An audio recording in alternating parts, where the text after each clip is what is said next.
ನಮಸ್ಕಾರ ಎಲ್ಲರಿಗೂ. ಇವತ್ತು ಉತ್ತರ ಕರ್ನಾಟಕದ ಅಗದಿ ಮಸ್ತ್ ಆಗಿರುವಂತಹ ಒಂದು ಸ್ಪೆಷಲ್ ಕಾಂಬಿನೇಷನ್ ಅಂತಂದ್ರೆ ಅದು ಬಿರಂಜಿ ಅನ್ನ ಮತ್ತು ಎಣ್ಣೆಗಾಯಿ ಎರಡೂ ಇವತ್ತಿನ ಒಂದೇ ವಿಡಿಯೋದೊಳಗೆ ನಿಮಗೆ ನಾವು ತೋರಿಸ್ಕೊಡಕತ್ತೀವಿ.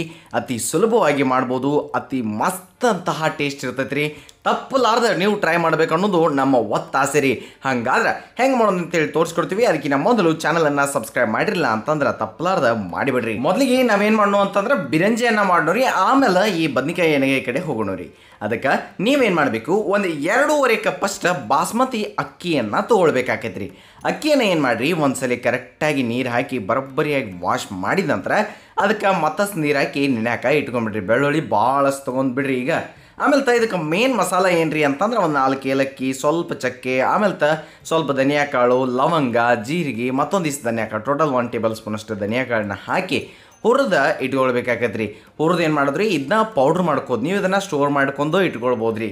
ಇಷ್ಟನ್ನ ನೀವು ಪುಡಿ ಮಾಡಿ ತೊಗೊಂಡು ಬರ್ರಿ, ಗರ್ರ ಅಣಿಸ್ಕೊಂಡು ಐತ್ರಲ್ಲ ಇದ ಮಸಾಲೆ. ಆಮೇಲೆ ಅಕ್ಕಿ ನೆನಕತ್ತಾವು ನೀವು ನೋಡ್ಬೋದು ರೀ.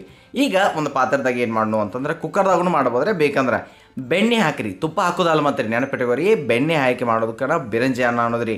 ಆಮೇಲೆ ಈ ಬೆಣ್ಣೆ ಕರಗಿದ ನಂತರ ಅದ್ರಾಗ ಗೋಡಂಬಿ ಹಾಕಿ ನೀವು ಸ್ವಲ್ಪ ಹೊತ್ತು ಫ್ರೈ ಮಾಡಿರಿ.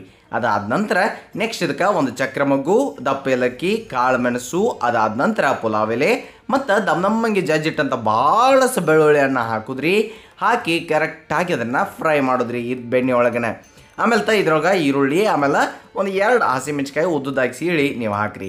ಬಿರಂಜಿಯನ್ನು ಜಾಗಕ್ಕೆ ತಕ್ಕಂಗೆ ಬೇರೆ ರೀತಿ ಮಾಡ್ತಾರೆ. ನೀವು ಯಾವ ರೀತಿ ಮಾಡ್ತೀರಿ ಅನ್ನೋದನ್ನು ಕಮೆಂಟ್ ಸೆಕ್ಷನ್ನಾಗ ಹೇಳೋದು ಮರೆಯೋಕ್ಕೆ ಹೋಗಬೇಡ್ರಿ. ಅದಾದ ನಂತರ ಈಗ ನೆನೆದಿರುವಂಥ ಅಕ್ಕಿಯನ್ನು ನೀರು ಬಸದು ತೊಗೊಂಡು ಬಂದು ಇದ್ರೊಳಗನ ಇಲ್ಲಿ ಸೇರಿಸ್ಬೇಕ್ರಿ. ಸೇರಿಸಿದಾದ ನಂತರ ಅದ್ರ ಜೊತೆ ಮಾಡ್ಕೊಂಡಂತಹ ಬಿರಂಜಿ ಅನ್ನೋದು ಮಸಾಲ, ಅದಾದ ನಂತರ ರುಚಿಗೆ ತಕ್ಕಷ್ಟು ಉಪ್ಪು, ಇಷ್ಟನ್ನು ಹಾಕಿ ನೀವು ಕರೆಕ್ಟಾಗಿ ಒಮ್ಮೆ ಮಿಕ್ಸ್ ಕೊಡಬೇಕಾಕೈತ್ರಿ.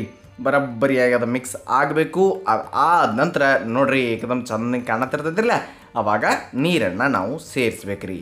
ಟೋಟಲ ಇಲ್ಲಿ 4.5 ಕಪ್ ಮೇಲೆ ಸ್ವಲ್ಪ ಕಪ್ ಕಪ್ ನೀರನ್ನು ಹಾಕಿದ್ದೇವೆ ರೀ. ಟೋಟಲ್ ನೀವು 4.5 ಕಪ್ ಸಮೀಪ ಹಾಕಿರಿ. ಆಮೇಲೆ ಕೊತ್ತಂಬರಿ ಹಾಕಿ ಮಿಕ್ಸ್ ಮಾಡಿ ಕುದಿಯೋಕೆ ಇಡಬೇಕಾಕೈತೆ ರೀ. ಇದು ಚಲೋತ್ನಂಗೆ ಮೇಲೆ ಒಂದು ಏನರ ಮುಚ್ಚಿ ಕುದಿಸಿದ್ರಿ ಅಂತಂದ್ರೆ ಭಾಳ ಮಸ್ತಾಗಿರುವಂತಹ ಬಿರಂಜಿಯನ್ನು ರೆಡಿ ಆಕೈತೆ ರೀ. ನಿಮಗಾಗಲೇ ಹೇಳ್ದಂಗೆ ಇದ್ರ ಜೊತೆ ಬೆಸ್ಟ್ ಕಾಂಬಿನೇಷನ್ ಅಂದ್ರೆ ಅದು ಬದ್ನಿಕಾಯಿ ಎಣ್ಣೆಗಾಯಿ ಬೆಣ್ಣೆಕಾಯಿ ಅನ್ನತ್ತ ನೋಡ್ರಿ. ನಾ ಹೆಂಗೆ ಮಾಡೋದು ಅಂತೇಳಿ ಅದನ್ನು ತೋರಿಸ್ತೀನಿ ಬರ್ರಿ ನೋಡಿ. ಹೆಂಗೆ ರೀ ಈ ಒಂದು ಸಿಂಪಲ್ ಆಗಿರುವಂತಹ ಅದು ಈ ಅನ್ನಕ್ಕೆ ಮಸ್ತ್ ಕಾಂಬಿನೇಷನ್ ಅನಿಸುವಂತಹ ಎಣ್ಣೆಗಾಯಿ ಅಂತಂದ್ರೆ ಮಸಾಲೆ ಮಾಡ್ಕೊಳಕ್ರಿ. ಒಂದು ಪಾನ್ನಾಗ ಜೀರಿಗೆ, ಚಕ್ಕೆ, ಅದಾದ ನಂತರ ಧನಿಯಾ ಕಾಳು ಅಥವಾ ಕೊತ್ತಂಬರಿ ಕಾಳು, ಒಂದು 3 ಲವಂಗ, ಒಂದು 5-6 ಕಾಳು ಮೆಣಸು, ಆಮೇಲೆ 1 ಟೀ ಸ್ಪೂನ್ ಅಷ್ಟು ಬಿಳಿ ಎಳ್ಳು, 1 ಏಲಕ್ಕಿಯನ್ನು ಹಾಕಿ ಹುರಿಬೇಕಾಕೈತೆ ರೀ. ಸ್ವಲ್ಪವ ಬರಬ್ಬರಿಯಾಗಿ ಗರಮ್ ಆಗಿ ಬಿಸಿಯಾಗಿ ಏನಾಗಬೇಕ್ರಿ, ರೋಸ್ಟ್ ಆಗಬೇಕ್ರಿ. ಬದ್ನಿಕಾಯಿಯನ್ನು ಒಂದ್ರಾಗಿ ಈ ರೀತಿ 4 ಭಾಗ ಮಾಡ್ಕೊಂಡು ಕಟ್ ಮಾಡಿ ನೀರು ಹಾಕಿ ಇಟ್ಕೊಂಡ್ಬಿಡ್ರಿ. ಅಲ್ಲಿ ಇವು ಚಂದಂಗಿ ಹುರಿಯತ್ತಿರ್ತಾರಲ್ಲ, ಇವನ್ನ ಮಿಕ್ಸರ್ ಜಾರ್ದಾಗ ಹಾಕಿ ಗರ್ರ ಅಣಿಸುನು ರೀ.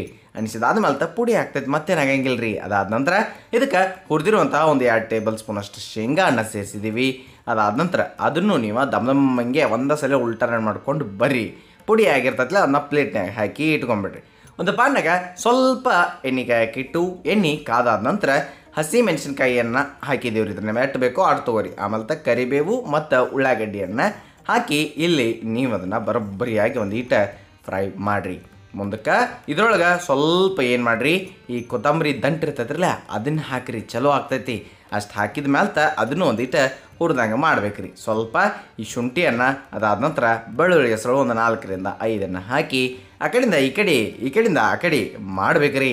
ಇಷ್ಟಾದ್ರೆ ಬರೋಬ್ಬರಿಯಾಗಿ ಅವೆಲ್ಲ ಫ್ರೈ ಆಗಿರ್ತಾವೆ.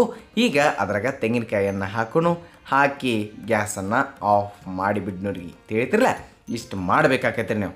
ಇನ್ನು ಇದನ್ನು ಒಂದು ಸಲ ಗರ್ ಅಣಿಸಿ ಅದ್ರಾಗನ ಸ್ವಲ್ಪ ಅರಿಶಿನ ಪುಡಿ ಸೇರಿಸಿ ಅದಾದ ನಂತರ ರುಚಿಗೆ ತಕ್ಕಷ್ಟು ಉಪ್ಪನ್ನು ಹಾಕಿ ಮತ್ತೊಮ್ಮೆ ನೀವು ಅದನ್ನು ಗರ್ರ ಅನಿಸ್ರಿ. ನೀರು ಏನೂ ಹಾಕಂಗಿಲ್ಲ, ನೆನಪಿಟ್ಕೋರಿ. ಬರೀ ಹಂಗೆ ಮಿಕ್ಸ್ ಮಾಡಿ ಗರ್ರ ಅಂತ ಅನ್ಸ್ಕೊಂಡು ತೊಗೊಂಬರ್ದ್ರಿ.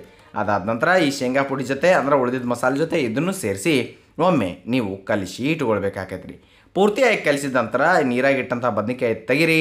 ಈಗ ಅದರೊಳಗೆ ಇದನ್ನು ಫಿಲ್ ಮಾಡಿರಿ, ಅಂದ್ರೆ ಮಸಾಲೆ ತುಂಬಬೇಕ್ರಿ. ಬದ್ನಿಕಾಯಿ ಒಳಗೆ ಎಕ್ಸ್ಟ್ರಾ ಇದ್ದಿದ್ದನ್ನು ತೆಗೆದಿಟ್ಕೊರಿ, ಮ್ಯಾಲಕ್ಕೆ ಹಾಕೋದು. ಮತ್ತು ಪಾತ್ರೆದೊಳಗೆ ಏನ್ರಿ ಎಣ್ಣೆಕಾಯಿ ಹಾಕಿಟ್ಟ ಸಾಸಿವೆ, ಸ್ವಲ್ಪ ಜೀರಿಗೆ, ಅದಾದ ನಂತರ ಉಳ್ಳಾಗಡ್ಡಿ ಹೆಚ್ಚಿಟ್ಟಂತಹ ಉಳ್ಳಾಗಡ್ಡಿಯನ್ನು ಹಾಕಿ ಎಣ್ಣೆ ಒಳಗೆ ಫ್ರೈ ಮಾಡ್ಬೇಕ್ರಿ.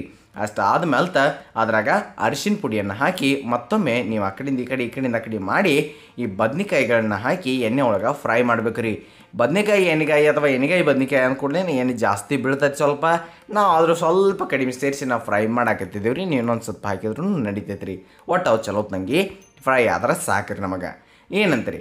ಆಮೇಲೆ ಇದ್ರಾಗ ಉಳಿದಂತಹ ಖಾರ ಅಥವಾ ಉಳಿದಂತಹ ಮಸಾಲೆ ಏನಿತ್ತಿರಲ್ಲ ಅದನ್ನು ತೊಗೊಂಬಂದು ಹಾಕಿ ಒಂದು ಈಟ ಮಿಕ್ಸ್ ಮಾಡಿ ಒಂದು ಈಟ ಅದನ್ನು ಆ ಕಡೆಯಿಂದ ಆ ಕಡೆ ಮಾಡಿ ಫ್ರೈ ಮಾಡಿದ ನಂತರ ಮಿಕ್ಸರ್ ಜಾರ್ದಾಗ ನೀರು ಹಾಕಿ ಇಲ್ಲಿ ತೊಗೊಂಬಂದು ಹಾಕಿರಿ. ಹಾಕಿದ ನಂತರ ಅದನ್ನು ನೀವು ಕುದಿಯಾಕ ಬಿಡಬೇಕಾಕೈತೆ ರೀ. ಈಗ ಇದ್ರೊಳಗೆ ನೆನೆಸಿದಂತಹ ಈ ಹುಣಸೆ ಹಣ್ಣು ಏನಿತ್ತಿರಲ್ಲ ಅದರ ರಸ ಹಾಕಿ ಸ್ವಲ್ಪ ಬೆಲ್ಲದ ಪುಡಿಯನ್ನು ನಾವಿಲ್ಲಿ ಸೇರ್ಸಾಕತ್ತೀವಿ. ನಾವು ಕಂಪಲ್ಸರಿ ಹಾಕಿರಿ. ಹಾಕಿದ ನಂತರ ಇದನ್ನು ನೀವು ಕುದಿಯಾಕ ಬಿಡ್ರಿ. ಚಲೋತ್ ನನಗೆ ಕುದಿತೈತಿ, ಬರಬ್ಬರಿಯಾಗಿ ಆಗ್ತೈತಿ, ಭಾಳ ಮಸ್ತಾಗಿರುವಂತಹ ಒಂದು ಕಾಂಬಿನೇಷನ್ ತಯಾರಾಗ್ತೈತಿ ರೀ. ಈ ಒಂದು ಎಣ್ಣೆಗಾಯಿಯನ್ನು ನೀವು ತಪ್ಪಲಾರ್ದ ಟ್ರೈ ಮಾಡಬೇಕು ಅನ್ನೋದು ನಮ್ಮ ಮಹದಾಸೆ ಅಷ್ಟೇ ಅಲ್ರಿ, ಒತ್ತಾಸೆನೂ ಹೌದ್ರಿ. ನಿಮಗೆ ಆಗಲಿಂದ ಒತ್ತಿ ಹೇಳಾಕತ್ತೀನಿ ಅಂದ್ರೆ ಟ್ರೈ ಮಾಡಿರಿ. ಆಮೇಲೆ ಲಾಸ್ಟಿಗೆ ಸ್ವಲ್ಪ ಕೊತ್ತಂಬರಿ ಸೊಪ್ಪು ಹಾಕಿದ್ರಿ ಅಂತಂದ್ರೆ ಮುಗಿದ ಹೋಯ್ತು. ಈ ರೀತಿಯ ಎಣ್ಣೆಗಾಯಿ ಬದ್ನಿಕಾಯಿ ರಾಣೆಬೆನ್ನೂರಿನ ಭಾಳ ಸ್ಪೆಷಲ್ ಆಗಿರುವಂತಹ ಬಿರಂಜಿಯನ್ನು ನಿಮಗೆ ಏಕದಮ್ ಫಸ್ಟ್ ಕ್ಲಾಸ್ ಆಗಿ ರೆಡಿ ಆಗೈತ್ರಿ. ಮತ್ತೆ ಆಗಿಬಿಡ್ತೀರಿ. ಹಂಗಾದ್ರೆ ತಪ್ಪಲಾರ್ದ ಟ್ರೈ ಮಾಡಿರಿ. ಇಷ್ಟ ಆಗಿದ್ರೆ ನಿಮ್ಮ ಫ್ರೆಂಡ್ಸ್ ಫ್ಯಾಮಿಲಿ ಎಲ್ಲರಿಗೂ ವಿಡಿಯೋ ಕಳಿಸಿ ಅವ್ರಿಗೆ ಮಾಡ್ಕೊಂಡು ತಿನ್ನಿರಿ ಅಂತ ಹೇಳ್ರಿ.